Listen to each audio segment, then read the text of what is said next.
please remember to leave a like, a comment, share the video about, and if you haven't already, subscribe. Thank you.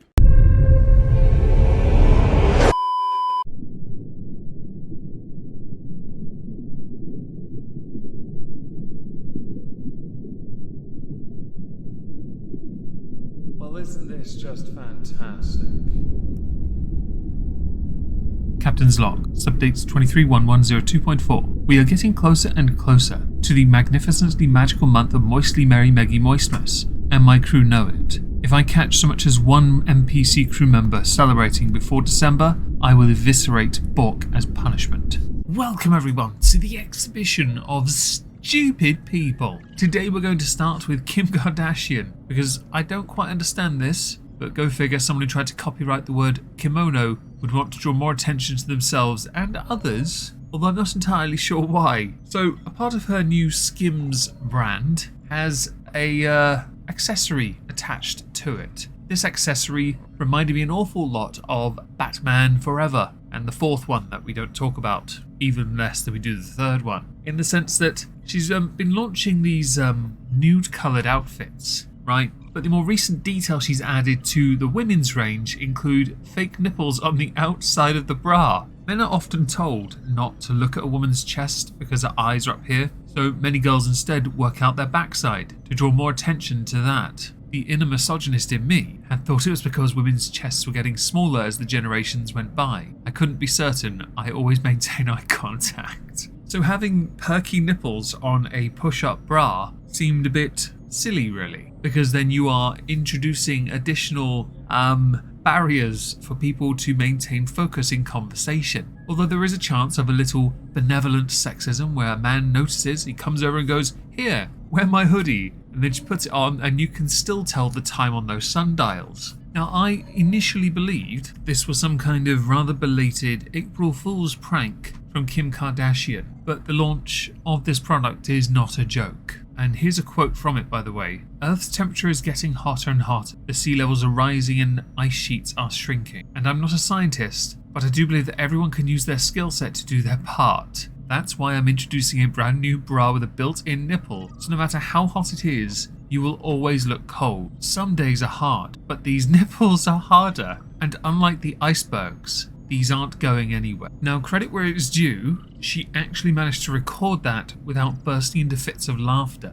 And anyone that can make these kind of jokes about a bra with nipples on it, yeah, credit where it's due there, I guess. But I don't know how many people are going to want to buy it, so I'm a bit curious what the point is. Moving on, let's talk about Just Stop Oil, because they're still at it, everyone, and they won't stop, because they need to be heard, and they need to be more middle class. This time, the Natural History Museum. Their target, the world's biggest ever dinosaur. You can be sure when there's an ironic point in there somewhere, it would be lost on Just Stop Oil. And this dinosaur in question may have had a name in its lifetime, but now we know it as 4-Star. On Twitter, they posted, "This is our message to Chief Sir Mark Rowley. Until you prosecute the criminals responsible for crimes against humanity and acts of genocide, Just Stop Oil supporters will remain in civil resistance. What they want is the Metropolitan Police to prosecute politicians and launch an investigation into those executives signing off on plans to drill for new oil and gas, or to finance and ensure new oil exploration after claiming to have delivered a dossier of evidence to the police force last year. Failure to act will force Just Stop Oil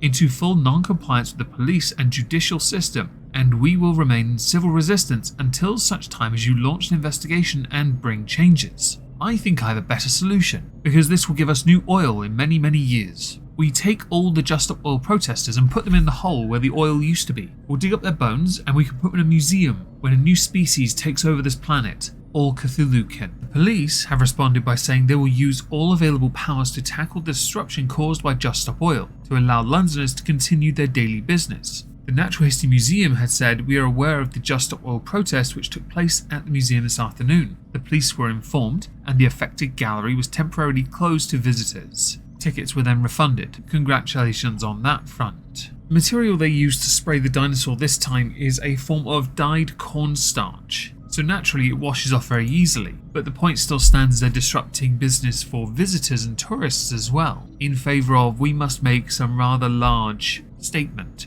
The two protesters are gastroenterologist Dr. Will Stapleforth and physiotherapist Steve Fay. They unfurled a banner that said, "For health's sake, just stop oil." Bit ironic since a lot of medicines are derived from oil and gas production. Asthma inhalers are a great example of that. You absolute mongoloids. The dinosaur in question, if you are curious, is the Titanosaur, which is described as the biggest of all the dinosaurs. The skeleton itself was made using fossils unearthed from South America in 2014 and is on loan to the museum from the Museo Paleontologica Egidio Firuglio, the MEF, if you want to make it easier on yourselves, which is a science and research exhibition centre in Argentina. No doubt they'd try and have a little negotiation to get the Falklands back for it. The answer is no. As an update, both individuals were arrested. Now, if Just Stop Oil are going to hold true to what they say about not obeying the police, do it now instead of threatening it. I want to see you guys actually try and ignore the explicit warning of the police. I want them to tase you, just to be safe, because they can't guarantee you're not holding any weapons in your pockets. And I still want to draw attention to the fact that you guys think by doing things like this in museums, that's going to get the wider public on your side. They're not on your side. There's a reason your Twitter, Just Stop Oils, is losing support. It's why many millionaires, billionaires are pulled out of financially backing you guys. They're backing Labour instead, even though Labour are just as useless as you guys. The only thing you've done in your time is increase the sales of cornstarch and sales of handcuffs. You're a burden on the taxpayer for all the wasted time you are spent in cells. You guys come from positions of trust in the form of doctors and therapists, so you understand the stress being put because of the cost of living crisis and the issues concerning Russia right now where we're not getting energy from them. You know this, and you know reality is, and many experts have said it, if we made changes to the demands that you demand, hundreds of millions of people on this planet will die as a consequence. I'm on board with natural selection, but I'm not on board with wasting life just cause change. The live action remakes for Disney's movies, yeah, those things, has been going down like a lump of lead. Granted, they've made money, but let's face it here, they could do better if they weren't intentionally force-feeding something down everyone's throats. Courtesy of Peter Dinklage, the dwarves were recast as the Seven Companions. The picture doing its rounds was this picture, in fact. But a new picture has been released of late, along with a confirmation that Snow White will be delayed until 2025 because of the backlash over this what's dubbed a woke remake. Well, they've scrapped their idea for diversity creatures in favour of CGI dwarves that look similar to the originals. So the obvious question is, what was the point of the low-budget LARPers where you have a veritable palette of differing races, sizes and shapes to then CGI 7 white dwarves? Now Disney, or the studios behind this, have stated that the reason for the delay is because of the SAG-AFTRA strikes. But that doesn't make too much sense since they've also claimed that the movie was actually finished in filming in July 2022, long before the strikes even took place. I think, and I might not be the only person here that thinks that the only reason for the delay is because they don't want to release it while there is still enough controversy around Rachel Zegler's words concerning the original story of Snow White, and Disney would want to try and build this film up without so much controversy. A year gap will give them ample time to present optics in a more positive manner. So basically ask Rachel to stop saying crap about Snow White or pushing what has been dubbed a woke agenda and dunking on Snow White. And then when the movie comes out, every fear that had been, let's say, theorized will come to reality, but, well, it will be swept under the rug, as is often the case with these kinds of movies. While I know this isn't my area of movie interest, and I can't criticize a product before it's released, I am criticizing what we have seen and how this deviates from the original story and why it has to be deviated from the original story according to those who are in it and those who have written it and blah blah blah involved in it. This is vitally important to critical thought, something that is often omitted by many who seem to think, but this doesn't align with society, forgetting here that actually a lot of what comes from these stories still does in the wider scope of society. This movie, like all other live-action remakes, is solely done to increase merch sales for older stories. The older stories are still more popular. I look forward to Fantasia. I also look forward to Sword in the Stone. That'll be interesting. But yeah, Boblax has been tweeting about me since 2017.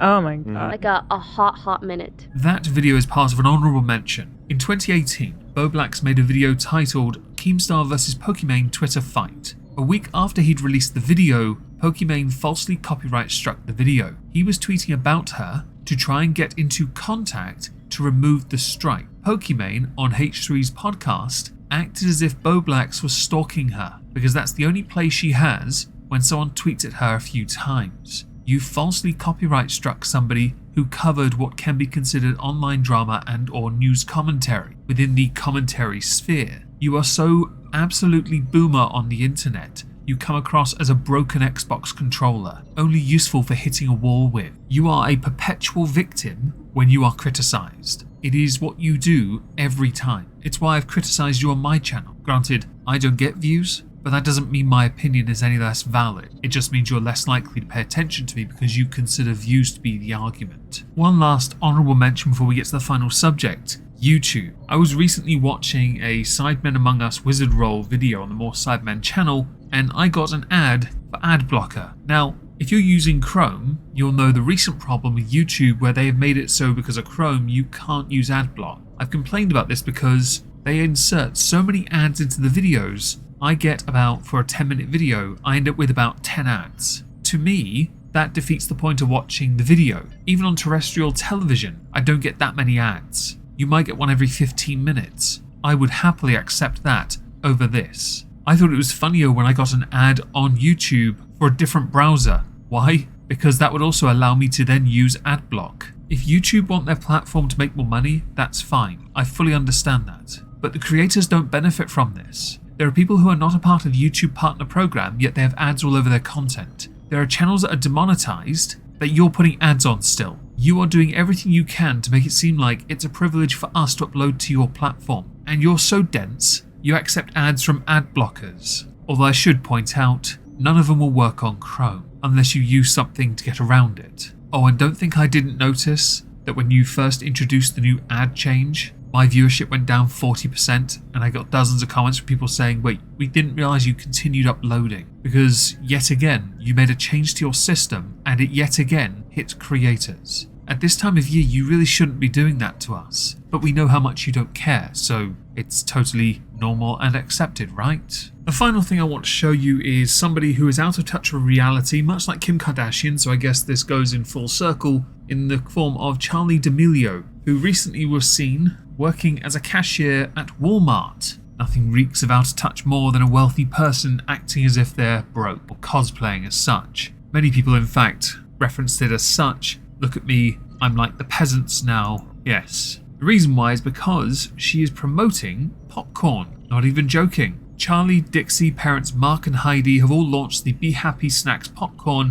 which is exclusively being sold at Walmart. So she went there to promote it by scanning popcorn. I do hope that didn't interfere with sales too much in Walmart of all places where they really need the money. The new popcorn is being dubbed the Ordinary People's Snack because popcorn doesn't already exist in many different flavours, but it's okay, we've got cotton candy flavour, garlic parmesan flavour and maple bacon popcorn. These are exciting flavours that poor people will have never heard of, and they certainly won't have readily available to them. So, you know, popcorn that tastes like sugar in the form of cotton candy, and two other flavours that are well and truly out of reach for the lowly oikuri. This one tickles me because many are quite cross with her for doing this stunt. I don't really care for the stunt. I understand with the context that it is to promote a product. It just seems really out of touch when you have people who are as wealthy as the D'Amelio family going to work in Walmart for a stunt. It seems out of touch. But if it's for an advert, you know, a video ad, I get it.